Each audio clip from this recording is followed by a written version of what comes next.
What is your name बेटा? तान्या मलिक। तो किस टॉपिक पे आपने फाइल बनाई है? An important aspect of biodiversity medicinal knowledge. What are herbs? Herbs are basically the short plants which are used as flavoring agents as well as they have the medicinal properties. तो आपने कौन कौन से herbs के ऊपर study करी है अपनी? तुलसी, नीम, एलोए एंड गिलोय। तुलसी की हिंदू धर्म में इतनी ज्यादा पूजा होती है, माना जाता है, ऐसा क्या है तुलसी में special?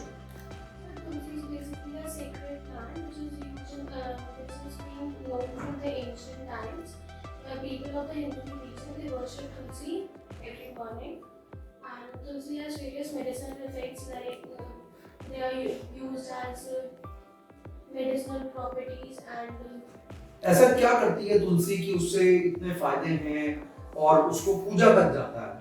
if you consider it as a scientific reason, it हाँ. is used for methylation of DNA, like it forms a layer over the DNA because of which bacteria cannot identify the DNA. Very good, बहुत बढ़िया answer. और first time ये answer सुनने को मिल रहा है कि कोई बच्चा साइंटिफिक रीजन इतना अच्छा दे रहा है, it causes methylation of DNA. तो बहुत अच्छा लगा ये आंसर सुन के आपका। तुलसी के अलावा और कौन सा आपने जो है किया है? Neem. नीम। नीम के क्या क्या बेनिफिट्स हैं? Basically, neem has various medicinal properties. It is used for treatments of as an Ayurvedic treatment. Ayurvedic treatment is very beneficial. It can be used for long term and it doesn't have any side effects. It helps in digestion also and increases the immunity. Can you give the scientific name of neem? The scientific name of neem. क्योंकि जब आपने उसकी study करी तो scientific name तो पढ़ा होगा।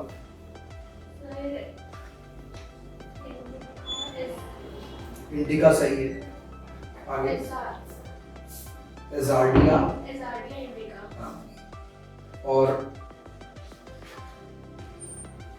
तुलसी जो है उसका साइंटिफिक नेम क्या है? Tulsi scientific name.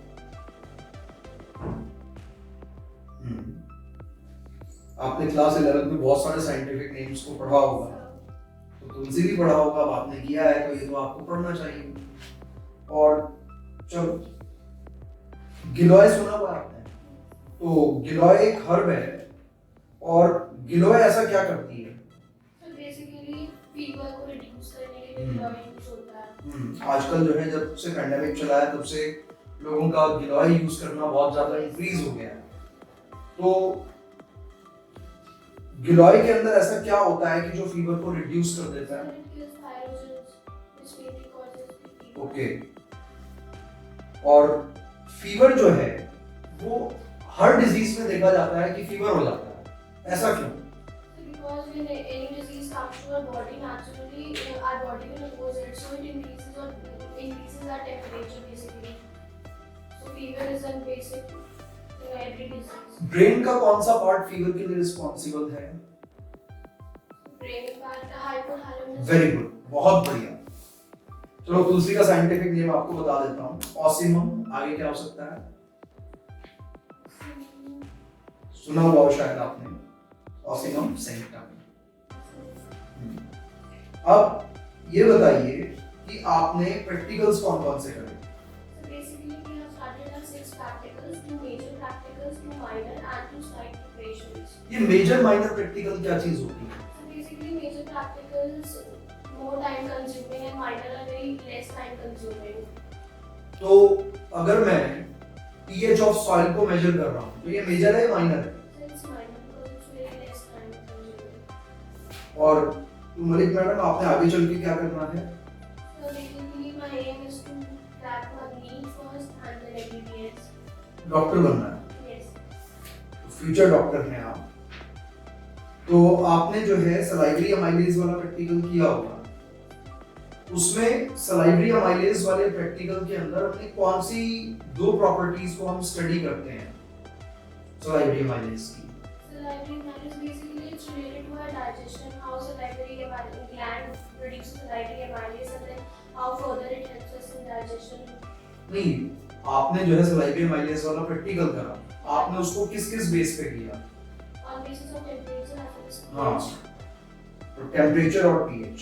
What are xerophytic plants? Xerophytic plants are the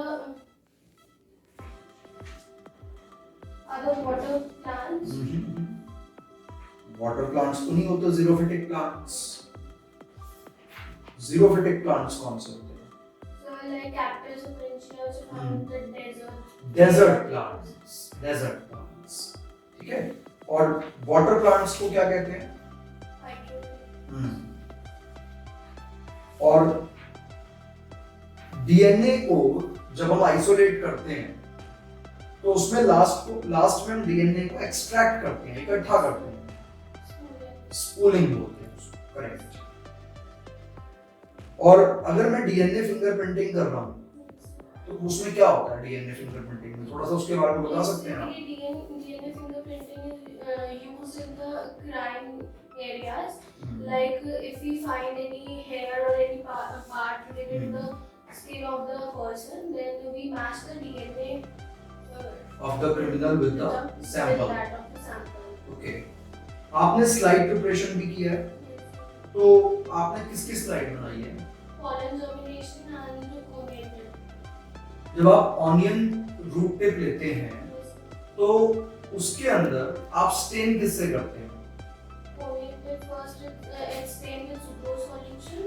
stand with sucrose. No, sir. First with saffron and that soften and then glycerin. Okay. एसिटोकार्बन भी यूज करते हैं। Yes.